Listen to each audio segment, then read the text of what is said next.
February 23rd, 1943. 12,000 feet above, Guadalcanal. Second Lieutenant James B. Moorhead squints through the ring and bead sight of his P-38 Lightning, watching a Mitsubishi A6M0 execute a climbing turn 300 yards ahead. His 6 50-caliber machine guns, 3 mounted in each wing, point directly at empty sky 15 feet below and 20 feet behind the Japanese fighter. Moorhead knows the theory. Lead the target. Aim where it will be, not where it is. He's practiced deflection shooting at Victorville Army Airfield in California, firing at canvas sleeves towed by lumbering twin-engine trainers. But this Zero isn't flying straight and level at a predictable speed.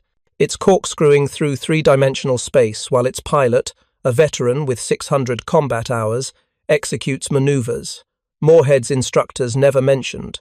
He fires. 12 streams of 50-caliber rounds arc through the air at 2,800 feet per second. Every single tracer passes harmlessly behind and above the Zero. The Japanese pilot doesn't even flinch. He's seen it before. American fighters with overwhelming firepower and pilots who cannot hit what they're shooting at. Moorhead lands at Henderson Field 38 minutes later, with all ammunition expended and 0 confirmed hits. His wingman fared no better.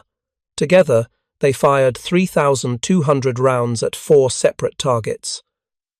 Gun camera footage reviewed that evening reveals the grim mathematics. Not a single bullet found its mark.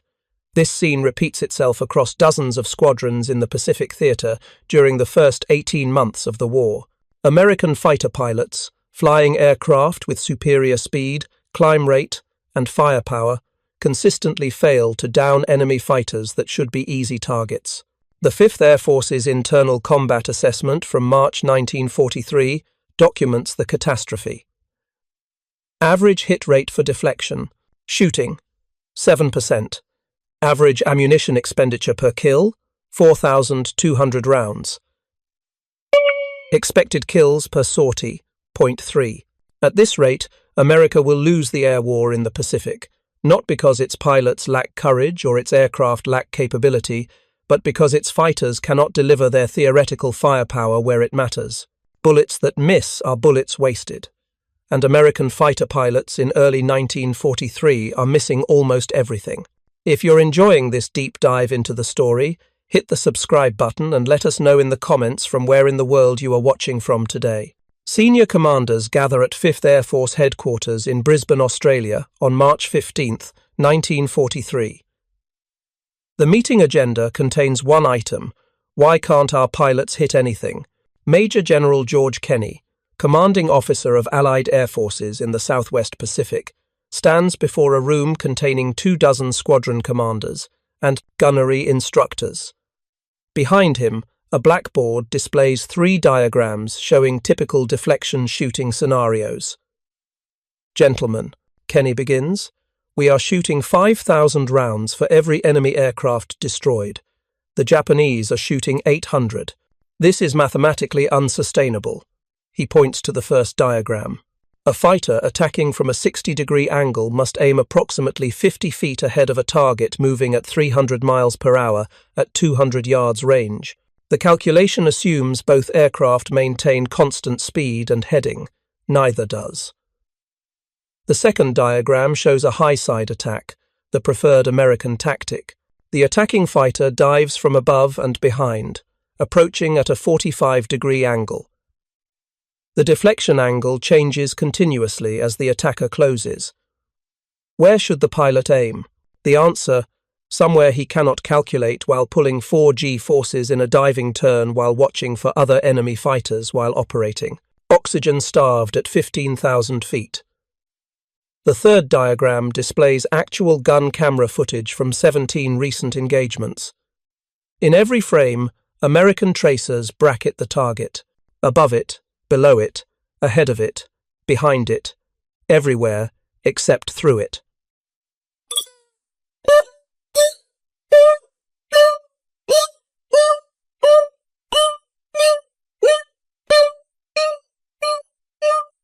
Kenney continues, is that we're asking pilots to perform calculus in combat. Multiple variables, continuous change, no time to think. And we're teaching them methods that work perfectly in training and fail completely in combat. The room erupts. What methods? The gunnery instructors protest. Training at Yuma and Ajo and Victorville uses the same techniques that worked in the First World War. Lead the target.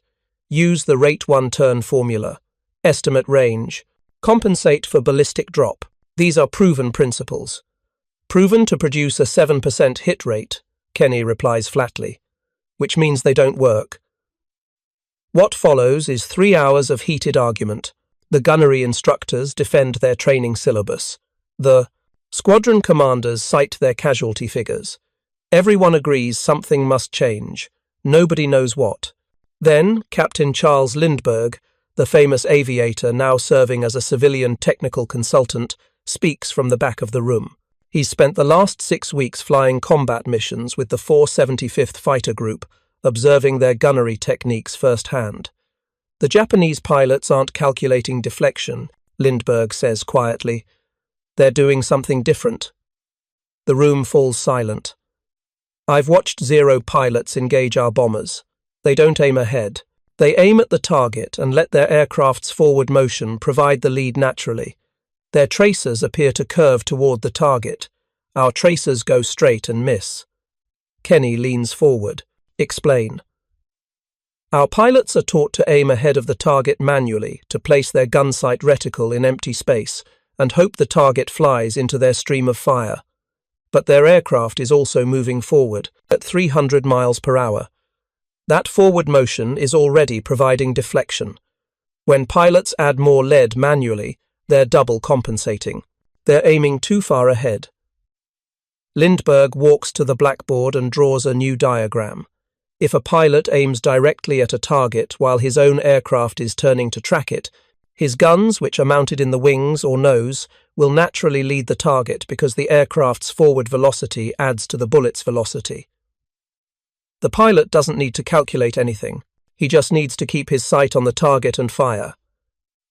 Major Thomas Lynch, the 475th Fighter Group's operations officer, interrupts. That contradicts everything we teach. The manual says aim ahead.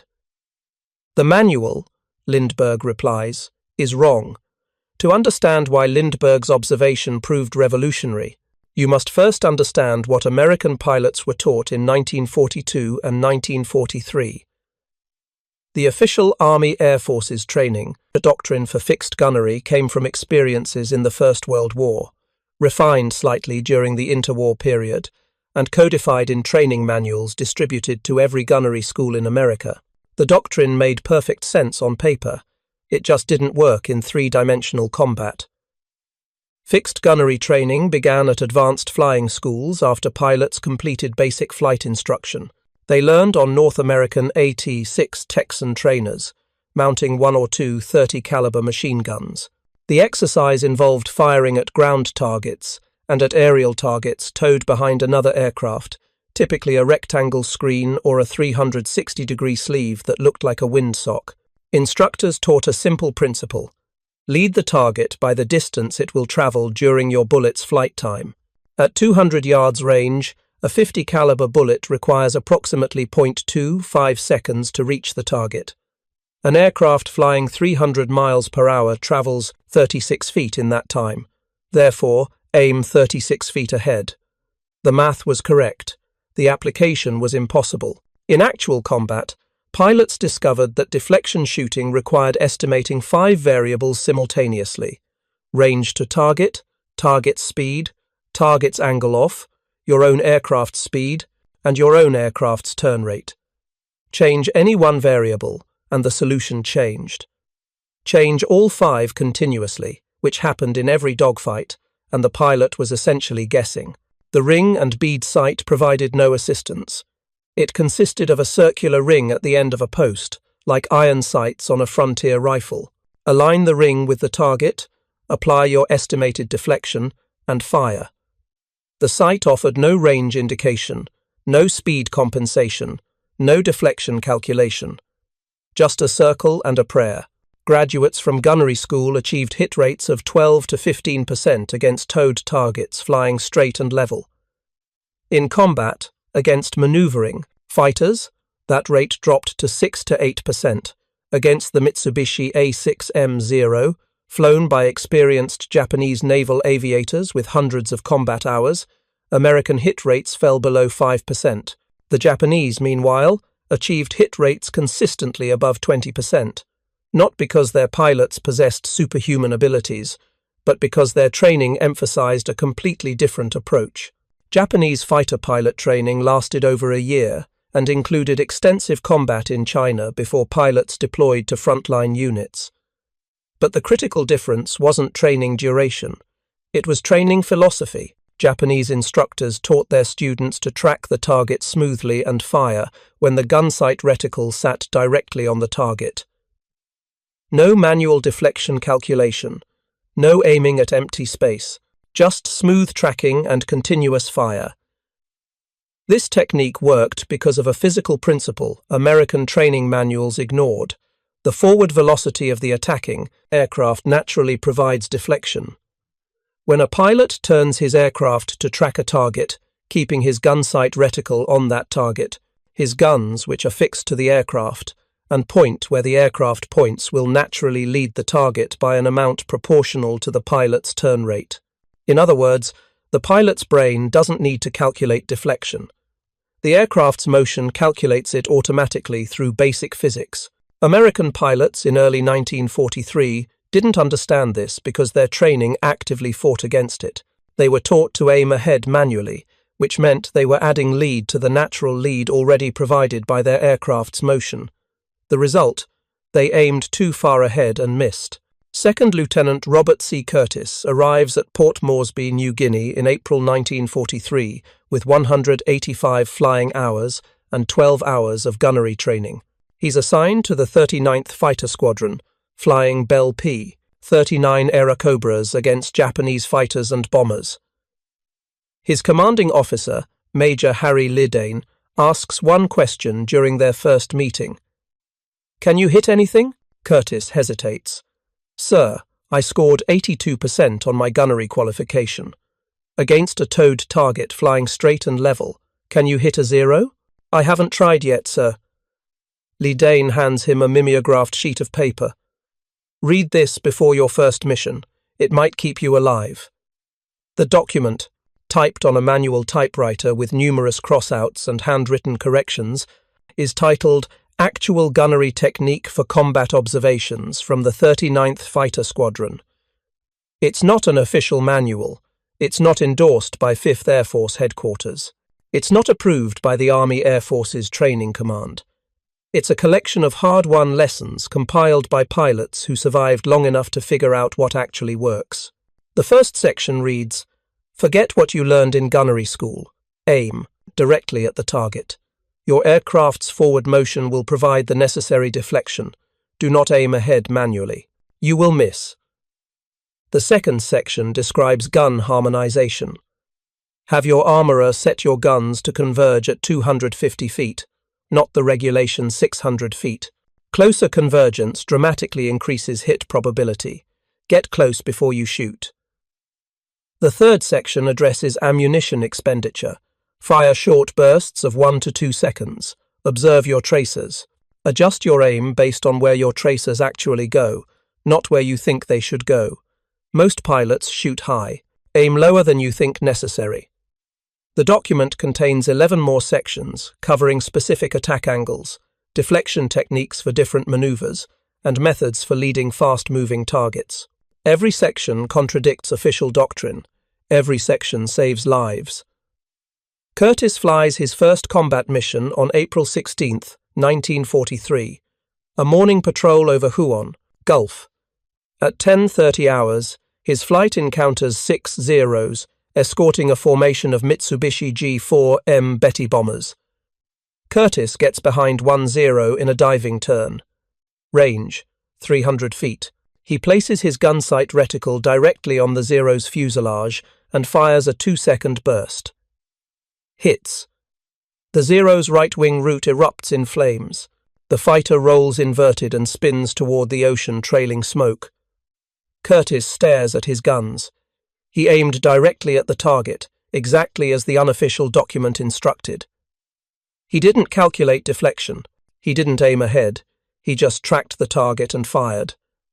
And it worked. He lands at 3 Mile Strip with 1 confirmed kill. His first combat mission. The standard congratulations follow. But Curtis can't stop thinking about the disconnect. Everything he learned in training said aim ahead.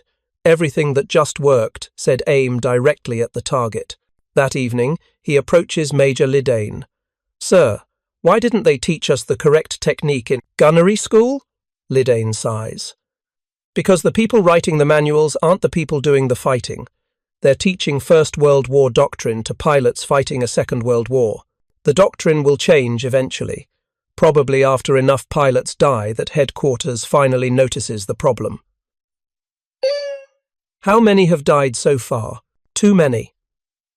The breakthrough begins not with official research or sanctioned testing, but with small groups of pilots in combat squadrons, sharing observations and experimenting with techniques that their training explicitly prohibited.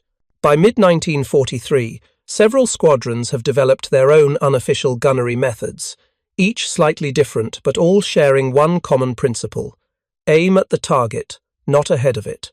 The 49th Fighter Group, based at WWII, New Guinea, circulates a memo titled "Deflection Shooting What Actually Works."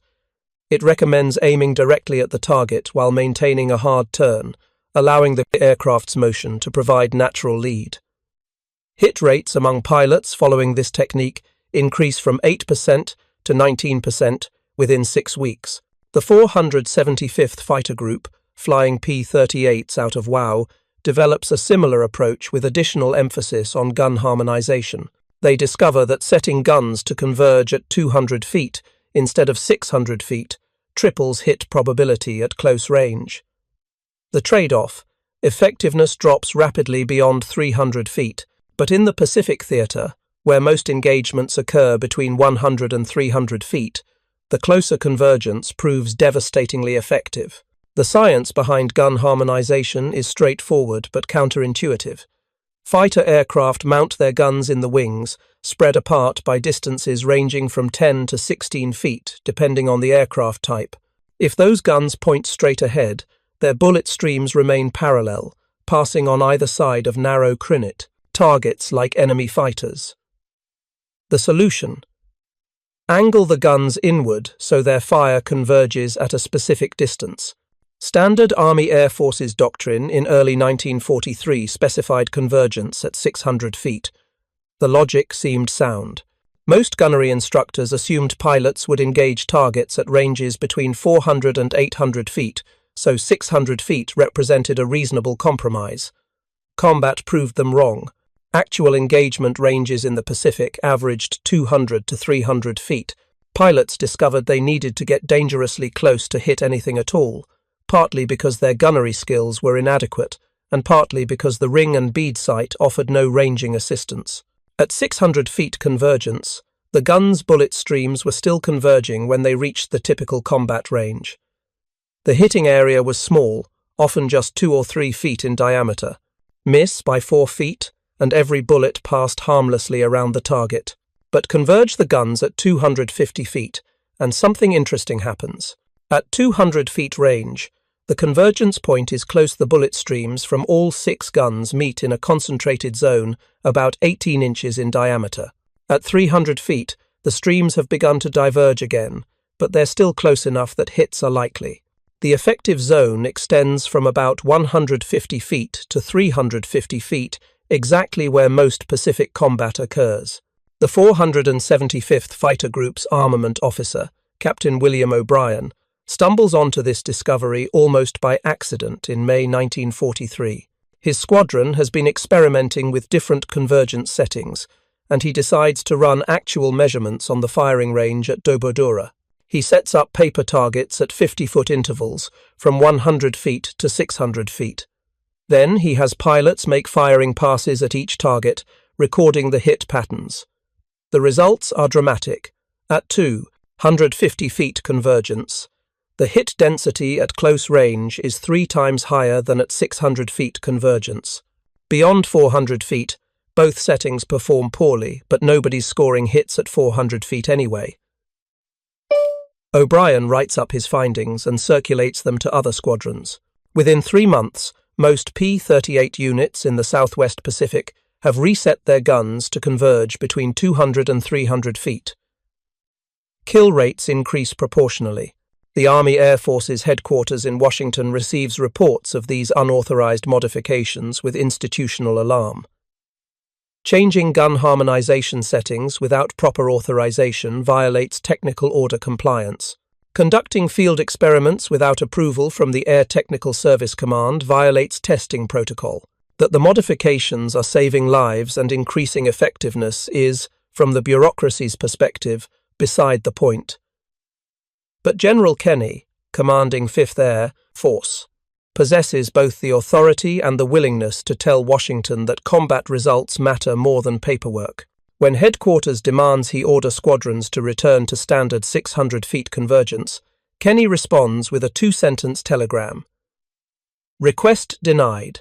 Current settings produce superior combat results. Washington backs down. By September 1943, the Army Air Forces officially revises fixed gunnery doctrine to recommend convergence settings between 200 and 400 feet, depending on expected combat conditions. The gun harmonization revelation solves half the problem. American fighters can now concentrate their fire effectively at combat ranges, but they still need to aim that fire accurately, and most pilots are still missing. Which brings the story to the gyroscopic gun sight, the technological solution to a problem that should never have existed in the first place. The Mark II gyro gun sight, developed by Ferranti in Britain and produced in America as the K-14, represents one of the war's most significant but least celebrated advances. It doesn't make aircraft faster. It doesn't extend range. It doesn't add firepower. It simply helps pilots hit what they're shooting at. The science is elegant. A spinning gyroscope measures the aircraft's rate of turn. An analog computer, a mechanical device of gears, cams, and linkages, calculates the deflection angle based on that turn rate. A moving reticle projected onto a reflector glass shows the pilot where to aim. The pilot sets the target's wingspan using a dial on the gun sight, then adjusts a control on the throttle to match the reticle size to the target's apparent size, which tells the sight the range. The system automatically compensates for deflection. In theory, the gyro gun sight eliminates the need for manual deflection calculation. The pilot simply keeps the moving reticle on the target and fires. The sight handles the physics. In practice, early, adoption proves problematic. The first K-14 sights arrive in the Southwest Pacific in February 1944. 5th Air Force Headquarters distributes them to the 35th Fighter Group first, flying P-47 Thunderbolts out of Nadzab, New Guinea. The pilots receive 4 hours of ground instruction on the site's operation and 30 minutes of air-to-air practice against a towed target. Then they go into combat. First Lieutenant Gerald Johnson flies the first combat mission with a K-14 on February 28, 1944. A fighter sweep over WWII. At 1100 hours, his flight encounters 8 zeros at 14,000 feet. Johnson locks onto 1 zero in a climbing turn, sets the wingspan dial to 36 feet for the A6M, adjusts the ranging control until the diamonds circle the target, and fires. Miss? He tries again on a second zero. Same procedure, same result. No hits. Johnson lands frustrated and angry. The sight wasn't supposed to make shooting easier. Instead, it added complexity without adding results. That evening, he tells his squadron commander the K-14 is useless. But Captain Paul Murphy, the squadron's gunnery officer, suspects operator error rather than equipment failure. He reviews Johnson's gun camera footage and immediately identifies the problem. Johnson is using the sight correctly, but he's not using it consistently. He sets the wingspan, adjusts the range, centers the reticle, fires, then stops tracking to observe his results. The moment he stops tracking, the sight's calculations become invalid. The gyroscope needs continuous, smooth tracking to provide accurate deflection. Murphy writes new training procedures emphasizing continuous tracking. Stay with the target, don't jerk the controls, keep the reticle centered, and fire in sustained bursts, not quick trigger pulls. The sight calculates deflection based on your aircraft's motion. If you stop moving, the calculation breaks. Johnson tries again on March 3rd. This time, he follows the continuous tracking procedure, centers the reticle, stays smooth on the controls, fires a 3-second burst. The zero explodes. Johnson stares at his gun sight, then at the debris falling toward the jungle below. He fires again at a second zero, 2-second burst, strikes along the fuselage. The zero rolls inverted, streaming glycol, and dives away trailing white smoke. He lands with 2 confirmed kills and a new appreciation for the K-14. The sight works, but it works only if you use it correctly. And learning to use it correctly requires unlearning everything the old ring and bead sight taught you. The learning curve proves steep. Some pilots adapt within a few missions, others struggle for weeks. A few never adjust and request their old sights back. But squadron by squadron, group by group, average hit rates climb. By May 1944, units equipped with K-14 sights and trained in proper technique are achieving hit rates between 25 and 35%, nearly 5 times better than the 7% achieved in early 1943. The transformation becomes measurable in lives saved and aircraft destroyed. The 475th Fighter Group, equipped with K-14s in April 1944, shoots down 106 Japanese aircraft in May with the loss of 4 American pilots. Their kill-to-loss ratio, 26-1. 1 year earlier, the same group using ring and bead sights achieved a ratio of 3-1. If you find this story engaging, please take a moment to subscribe and enable notifications. It helps us continue producing in-depth content like this. The Japanese notice the change. Intelligence reports from captured documents reveal increasing concern about American gunnery effectiveness beginning in mid-1944. A report from the Japanese 4th Air Army dated June 15, 1944 notes, "Enemy fighter accuracy has increased significantly. Pilots report American fighters now score hits on initial pass, whereas previously multiple passes were required.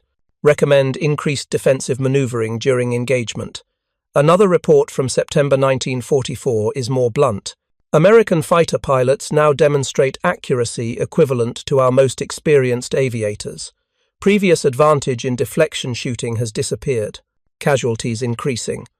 The gyro gun sight is part of the story, but only part.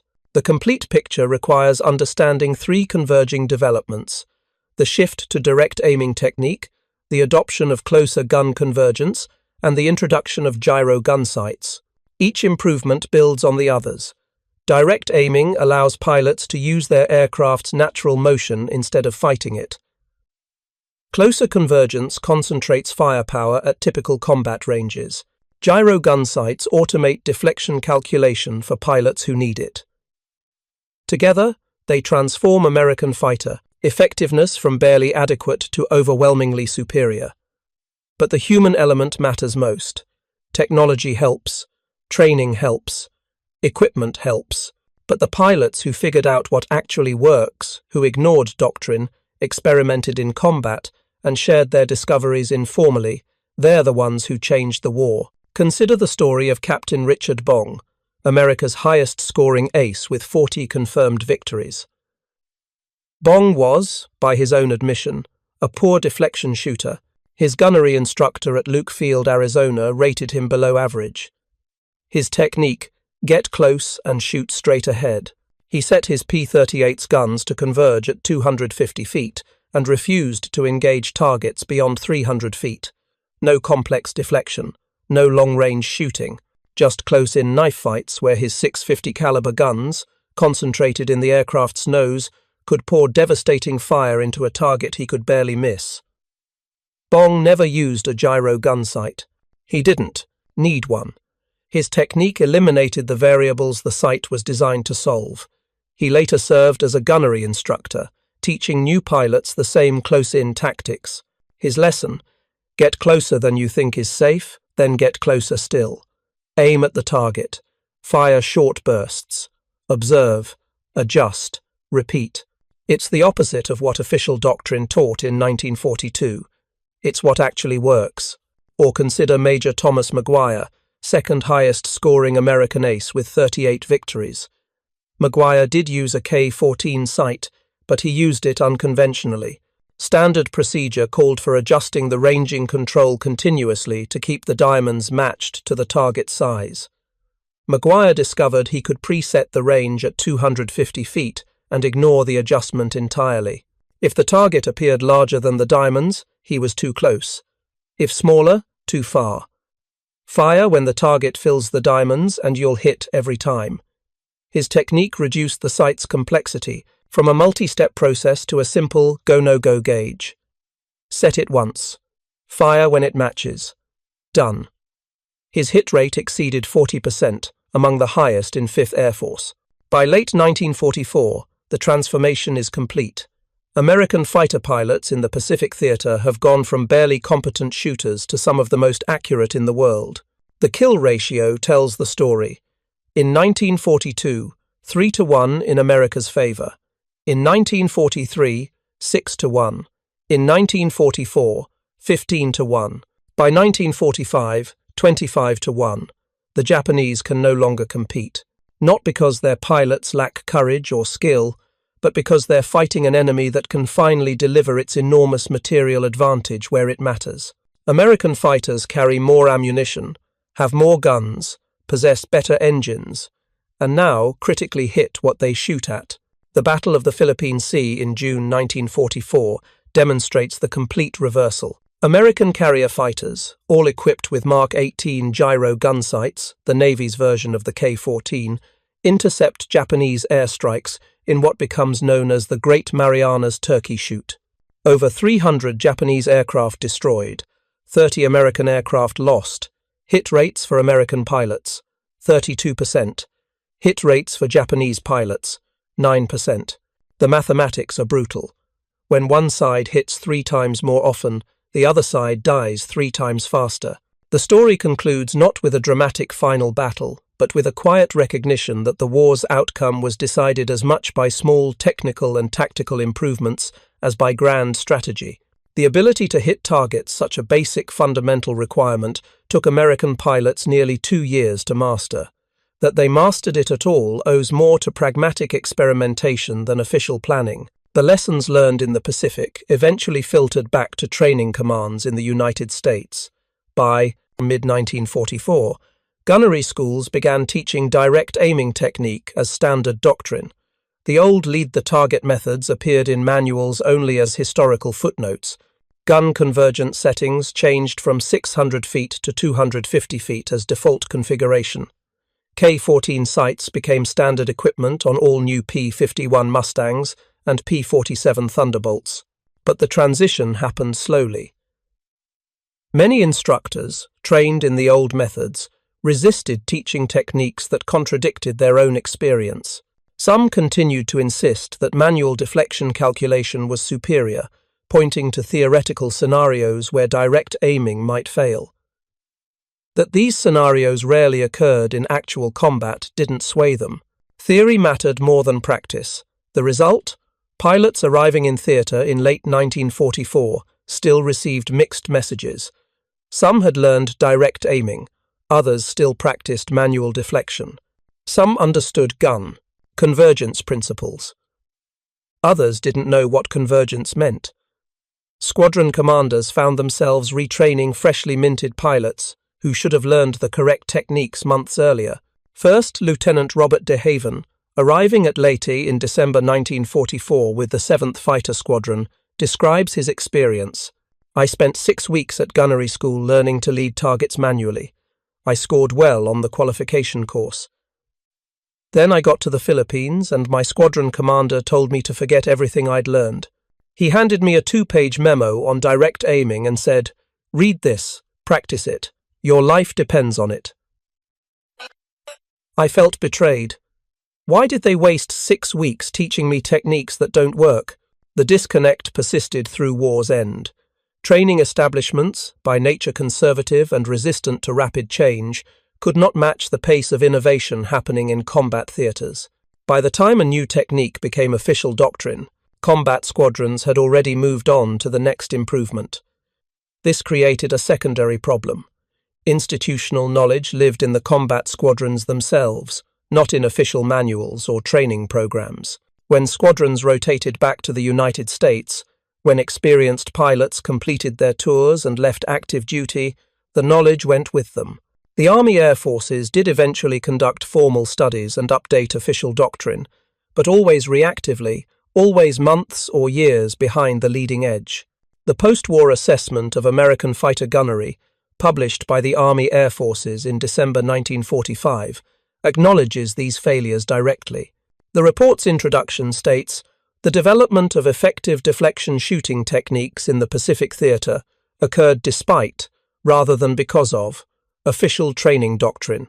Combat squadrons, through trial and error under fire, discovered methods that official gunnery schools should have taught from the beginning." The report identifies 3 primary failures.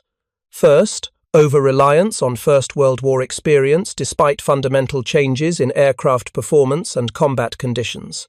Second, inadequate feedback loops between combat results and training methodology. Third, institutional resistance to adopting techniques developed by operational units rather than testing establishments. The report's recommendations read like a catalogue of what should have been obvious from the start. Teach direct aiming. Emphasize continuous smooth tracking. Standardize gun convergence at combat ranges. Provide extensive training on gyro gunsights. Incorporate combat lessons into doctrine within weeks rather than years.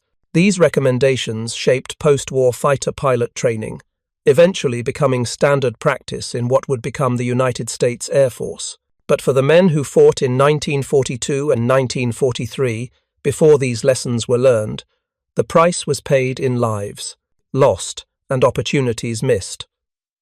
The final statistics tell the quantitative story. In 1942, American fighter pilots in the Pacific required an average of 4,200 rounds fired per enemy aircraft destroyed. By 1945, that number dropped to 800 rounds. Hit rates increased from 7% to 32%. Kill-to-loss ratios improved from 3 to 1 to 25 to 1. But behind those numbers lie individual stories.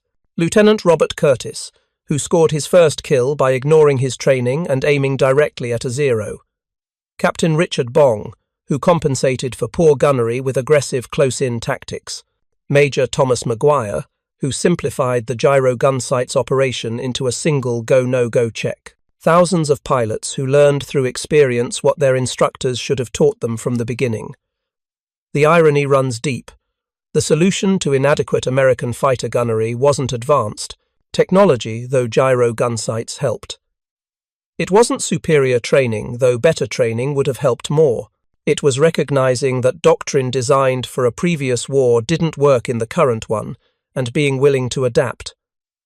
The Japanese taught their pilots to aim at the target from the beginning. They didn't overthink deflection. They didn't teach complex mathematical calculations. They taught smooth tracking and firing when the sight picture looked right. American pilots, after 2 years of heavy casualties, independently discovered the same technique the Japanese had been using all along.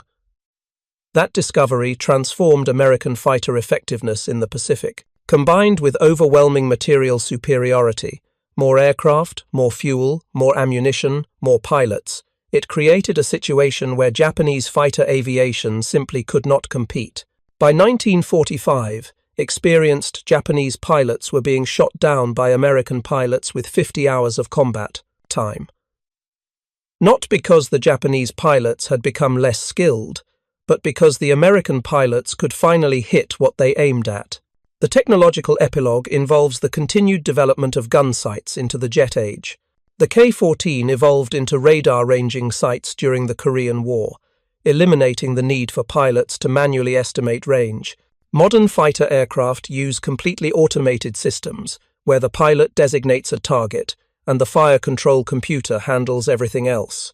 The evolution from ring and bead to fully automated targeting took decades, but each step traced back to lessons learned in the skies over the Pacific in 1943 and 1944. Today, aviation museums display K-14 gunsights alongside the aircraft that carried them.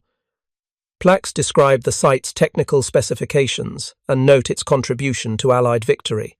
What they don't convey is the human cost of learning lessons that should never have required learning, or the frustration of pilots who knew the official techniques didn't work but had no authority to change them, or the gradual grassroots revolution that replaced doctrine with pragmatism. The story of American fighter gunnery in the Pacific is, ultimately, a story about the difference between theory and practice. Theory said, lead the target manually. Practice said, aim directly. Theory said, converge guns at 600 feet. Practice said, 250 feet. Theory said, complex calculations produce accurate fire. Practice said, smooth tracking beats mathematics. The pilots who survived learned which one mattered. Lieutenant James Moorhead, who missed completely on that February morning in 1943, eventually figured it out. By July 1944, flying a P-38 with guns converged at 250 feet and equipped with a K-14 sight, he achieved ace status with 7 confirmed kills. His final victory came during a fight over Ormoc Bay, where he tracked a Zero through a climbing spiral, kept the gyroscopics reticle centered, and fired a 3-second burst at 220 feet range. Every bullet connected. The Zero disintegrated. After landing, Moorhead wrote in his personal diary, finally learning to shoot after 18 months in combat. Wish they'd taught me this at Victorville. Would have saved a lot of good pilots. Thank you for watching. For more detailed historical breakdowns, check out the other videos on your screen now, and don't forget to subscribe.